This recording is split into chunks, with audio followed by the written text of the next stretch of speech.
Welcome to Deadtime Diner, where the special is the supernatural. Order up. I'm your host, Christopher Allen Brewer.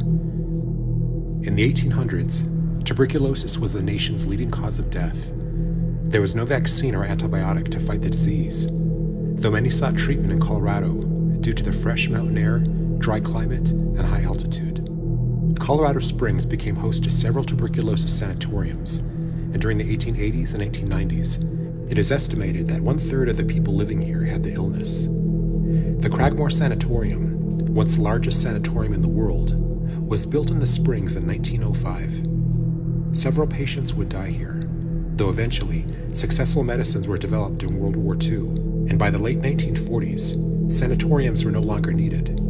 Cragmore was sold in 1964 to the University of Colorado, Colorado Springs, and the building is now known as Main Hall, though it didn't take long for students to report sightings of former Cragmore patients who had presumably died there, and reports of ghostly phenomena have persisted to this day. In October of 2018, I was invited to host a ghost tour here, along with future ghost James Manda and medium Shaun Crusha. As an Oglala Sioux, I knew that the Cragmore once hosted many Navajo patients, and I wondered if any of their spirits would attempt to make contact with me. On one floor of the main hall, where the Cragmore's dining room used to be, we began noticing that our REM pod and other sensitive instruments would spike at a particular location, where a table and chair were positioned near a window. I sat there a while to see what impressions I might pick up, then traded places with James, who has in the past made physical contact with spirits at the site of hauntings.